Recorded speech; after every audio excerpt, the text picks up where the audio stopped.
This is for you if you're in your third or fourth year of homeschooling. So in my third or fourth year of homeschooling, it was a January or February, and we were traveling. My husband was locuming, so it's like short-term stints, and we were going all over the place, around the province, into other provinces. We were doing some overseas stuff. But this particular time, we were in northern British Columbia, and it was new to me. Traveling in the minivan with 4 kids was new to me. And we brought all of our homeschool stuff because we were going to be there for a couple of months. I had all my things, so I was expecting to settle down into this new space, and it was a nice new space, but it wasn't mine. And I didn't know anybody in town. I didn't even know where the library was. I didn't know where to find the grocery store. Like, everything was new to me. But it was kind of fun. The adventure was fun. We knew we were going to go visit the local museums or the libraries or any of the nature reserves or anything that we could find that would be interesting. So it was interesting and also unknown to us. But I remember the specific day where I didn't even get my feet off or out of the bed without feeling really draggy, like really tired and foggy, like sometimes happens in the slump month season, January or February, just kind of dull and gray. Christmas had gone. It was super exciting, Christmas, but now all of the big occasions are past. And here we are sitting with our homeschooling stuff, ready to start another day. And we're going to do it in a new town. We're going to do it at the kitchen table maybe, or in their tiny little living room, and we're gonna go sit on the sofa. But I can remember, even before my feet touched the ground, I remember thinking, I'm too tired and I'm just really not up for this day. I feel like I just need a day off, like a day off from everything, not just a day off from homeschooling, but a day off to just sit here and do nothing. And I don't remember what it was that I heard in the other room. Maybe the kids were flipping pancakes or, waffles, as they were prone to do at that time. Before I could even get out of bed, I noticed that there's a cup of coffee on my bedside table. It was kind of lukewarm, but it told me that one of my kids was looking out for me. They're aware that I'm not awake yet, and so they brought me a cool cup of, or probably a hot cup of coffee. It's wet, or it's wet, or it's sloshing around the bottom or the base of the cup. It's lukewarm, but I appreciated the sentiment.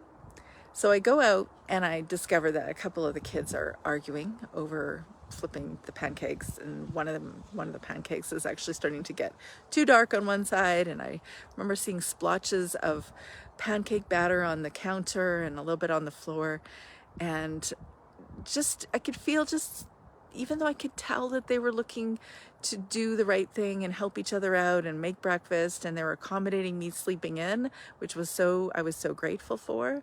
I also felt agitated that it's really messy, and this is the way that we're starting the day. Kids are squabbling. The kitchen is a mess. When we finally get to actually sitting down with our morning read aloud, maybe it was, I don't know which book we were reading at the time, throwing it out there. I don't know. Anyways, one of the read alouds that we had, and we had so many of them. We read so many books. Maybe we were listening to the story of the orchestra for a little bit. There were so many fun little things that I put in my morning basket.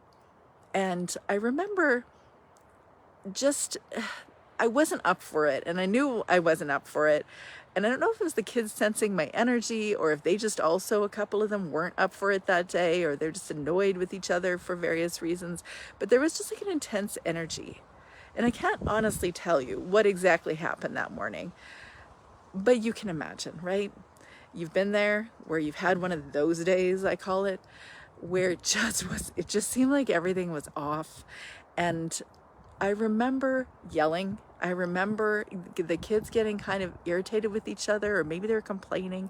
They didn't want to be doing what they're doing. Everybody's annoyed. And then I remember trying to get a control in the situation by getting louder than the loudest person in the room, which I've learned in hindsight is not an effective strategy. But that is what I was doing. And I can remember getting really loud and thinking, okay, I gotta spin on my heels and leave because I'm getting too agitated. So I left to my room to calm down.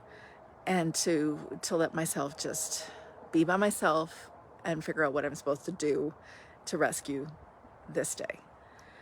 I remember texting my husband, who was in Emerge at the time, so it was probably more emergent in Emerge than it was at home, and he didn't respond. And so then I thought, okay, I'll text my friend. She's usually always available. And even though she wasn't a homeschool mom, she was such an amazing connection and support. And she said to me, oh, I'm sorry, I'm sorry you're having a hard day. And the more that I ranted, the more angry I felt. One of those rant texts where you're really grateful that you have someone on the other end to listen to you, but then you also are really agitated. The more you talk about the thing, you're more annoyed by whatever it is. Well, that's where I was at. And I remember her just saying, there's this viral video that just was released yesterday, and you should listen to it. I think it might help you. And so I stopped texting, and I asked one of the girls if they would look after the others, maybe go outside for a little bit, or I don't know, something, look after them while I'm watching this thing. And so I watched this video with this woman, beautiful coif of a hair, short haircut. She had these big black shoes, chunky shoes, and a jean jacket. And she was talking about shame. And she was talking about how she had come to understand that she needed to address her shame, and she needed to learn how to be vulnerable in her relationships, and how impacting that was on her life, because she was a shame researcher. And do you know who I'm talking about? This is Brené Brown. I watched that video, and I just remember thinking, I do definitely feel bad for not showing up the way that I wanted to show up with my kids. I definitely don't feel good about myself. I really just don't think I really know what I need, but I think I'm not actually addressing my needs, or I'm not really addressing my needs outside of being a mom to my kids. I have needs, and I don't even know what they are, but I think this is part of the problem, is that I'm more likely to lose my temper, or more likely to feel agitated. I'm more likely to wake up without any energy and focus, and not as much joy in my homeschool days, even when we're getting to do this travel thing, because I don't know who I am. I don't know what I want. I don't even know how to address the basic needs for myself. I don't have a plan to address stressful moments. I feel overwhelmed perpetually, especially in the slump month season. And I have all these things on my to-do list, which are amazing activities for the kids in our homeschool. And I can't make it all happen. I can't get it all done. Why can't I get it all done? And why isn't it working? Why isn't it working the way that I'd want to? If I'm a good planner and I can, show up every morning, I should be able to get it all done, right?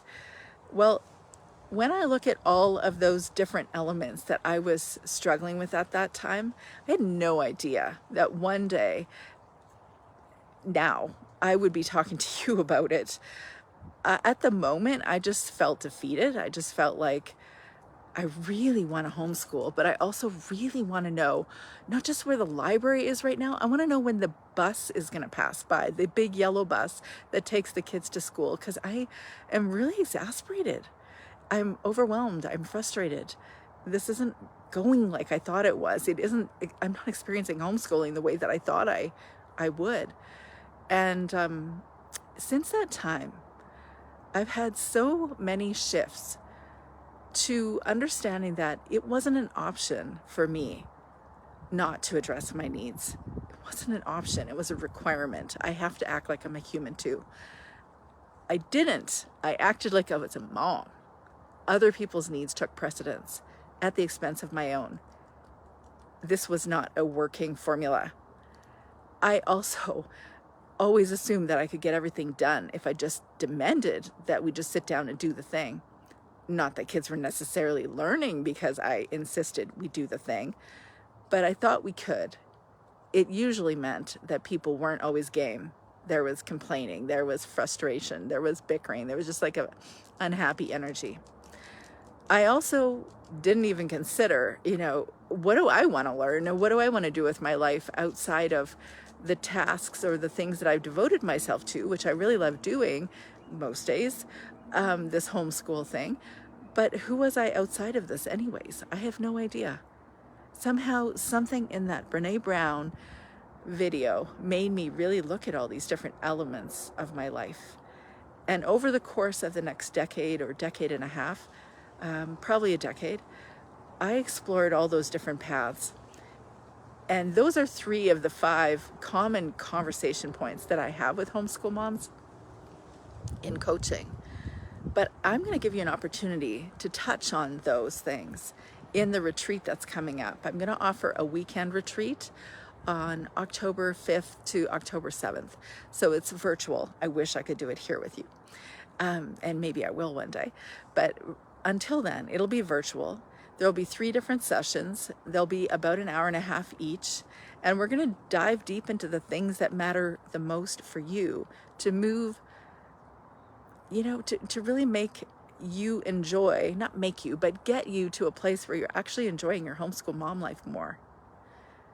Because I believe that every homeschool parent goes into this homeschool thing assuming that it's going to be amazing and perfect and so much fun. And it is some days, and some days it's not. And over the course of time, some of us, many of us, ask ourselves, why is our vision of this thing not aligning with what we initially thought we wanted? Some of these things that I spoke to, the things that I was challenged by, the things that I came to understand, and the tools and strategies that I put in place over the course of time that helped me unravel those things, they're accessible to you. You don't have to learn it the way that I learned it, the good old-fashioned long way. You can learn it a lot faster and unravel some of these things, get a lot clearer on what are the things that are tripping you up so you're not enjoying your homeschool mom life as much as you thought you would. Because you can deal with those things. You can unravel those things. So if you want to join me, let me know. Or if you're just curious about it and you'd like to talk with me, you can book a no obligation conversation with me. Just ask me for my booking link and I'll give it to you. And you can learn a little bit more about this retreat, or just ask me for details and I'm happy to share with you. One thing I've learned over the course of my homeschool coaching days, I know this deep in my bones, that though you love this homeschool thing, or surely you signed up for this homeschool thing because you wanted to do this homeschool thing, though you enjoy or you want to do this homeschool thing, you have to spend time away. You have to. It's a requirement. You have to spend time away to assess, is how you're doing it the way you want to be doing it? Are the components of my family life right now really reflecting what I want in my life? Are we doing the activities in a way that aligns with what really matters to us? We have to get away to assess. And this would be a perfect opportunity to assess what really matters and how to more closely align the vision you have here with the practical vision and your experience of your homeschool life out here. So if you're curious, let me know. I'll talk to you soon.